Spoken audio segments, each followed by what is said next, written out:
Voilà pourquoi ce mois, il nous a arrêtés en disant que c'est le mois de l'intelligence divine. Et on ne peut pas aborder la notion d'intelligence divine sans pourtant mettre en pratique ou sans pourtant mettre en relief notre connaissance intellectuelle. L'apôtre Paul en 1 Corinthiens 14, le verset 14, il dit ceci. Il dit, je prie en langue, mais mon intelligence demeure stérile. En fait, qu'est-ce qu'il aimerait dire? L'apôtre Paul veut tout simplement dire que ce n'est pas parce que l'on prie en langue que l'on doit s'arrêter de chercher, de connaître ce pourquoi nous demandons à Dieu. Je comprends mieux pourquoi Jacques a dit, vous priez, vous ne recevez pas parce que vous demandez mal. Certainement, parmi nous, on vient à l'église, on ne reçoit pas certaines choses parce que on ne met pas en relief notre intelligence divine. L'église de Corinthe était une église spirituelle, mais en même temps une église qui vivait aussi dans la chair. L'église de Corinthe, vous vous rappelez que dans 1 Corinthiens 12, on parle des dons spirituels. Et donc, lorsque l'apôtre Paul fait ce constat, il dit que je prie en langue, mais mon intelligence demeure stérile. Et donc, le Seigneur nous arrête ce mois en nous disant que ce mois, c'est le mois où nous devons mieux faire féconder notre intelligence. Si l'intelligence demeure stérile, c'est-à-dire que l'intelligence demeure sans vie, sans enfant, sans possibilité d'enfanter. Voyez-vous, on vient à l'église, mais on prie, on prophétise, mais en ayant l'intelligence stérile.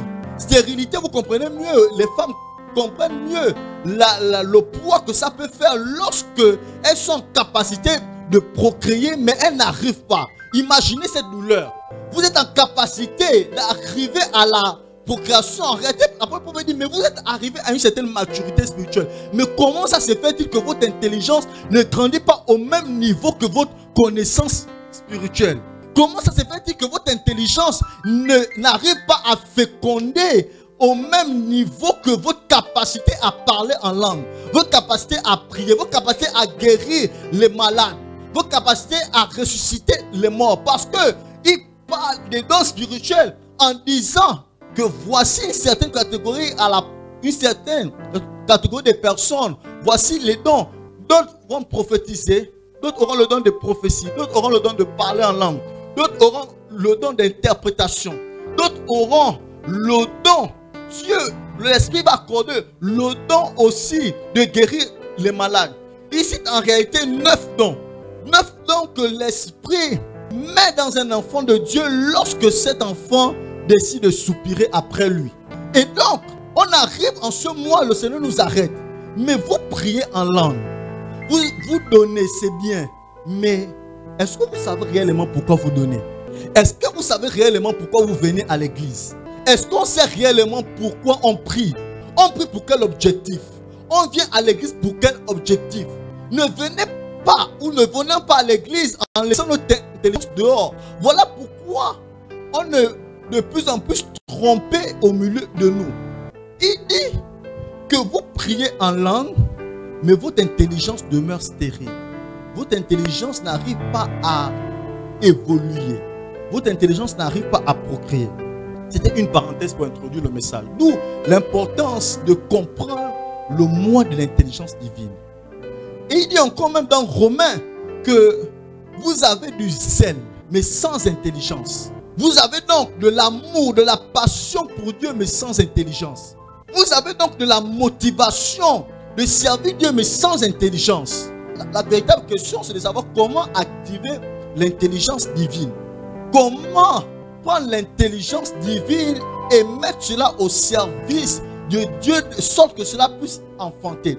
Donc l'apôtre Paul est en train de dire que si vous êtes spirituel, mais il faudrait aussi que votre intelligence puisse grandir au même niveau. Et je comprends mieux pourquoi il a dit dans Romains le chapitre 12, ne vous conformez pas au siècle présent. N'ayez pas donc l'intelligence, ne regardez pas comme tout le monde. Romains 12, les versets 1 à 2.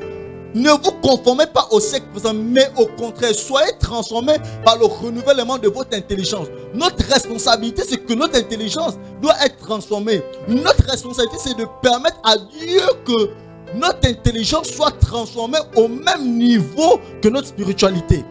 Donc la spiritualité, c'est le domaine de l'esprit. C'est là où l'esprit affecte. Mais nous sommes tripartis, nous sommes âme, corps et esprit. Il faudrait que la même manière que notre esprit est affecté, il faudrait que notre corps et notre âme, le monde des émotions, soient affectés au même titre. Voilà pourquoi, dans certaines années, les années 80, les années 90, la génération des pasteurs que nous avons eus, d'autres ont abandonné, ceux qui voulaient travailler, ceux qui avaient commencé à travailler, ils ont abandonné complètement le monde séculier. Ils ont décidé de se mettre au service. D'autres ont arrêté complètement ce qu'ils faisaient pour se mettre au service. Ce n'est pas mauvais. Mais d'autres, après, je parlais avec un homme de Dieu, il y a cela quelques années, il me présentait dans sa manière de l'expliquer. Il y avait comme une sorte de regret en lui. Il était appelé à être banquier, et donc on devait recruter, mais il a abandonné.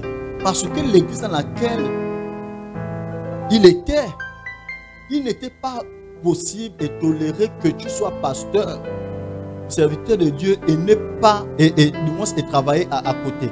Donc tu devais être pasteur à temps plein.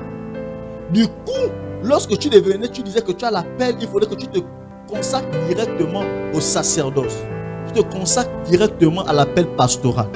Mais lorsque Dieu nous appelle en tant qu'enfants de Dieu, je crois pour ma part que nous tous ne sommes pas appelés à être des pasteurs. Nous ne sommes pas appelés à être tous des prophètes. Mais Dieu nous a appelés chacun à pouvoir mettre son intelligence au service de quelque chose. Amen.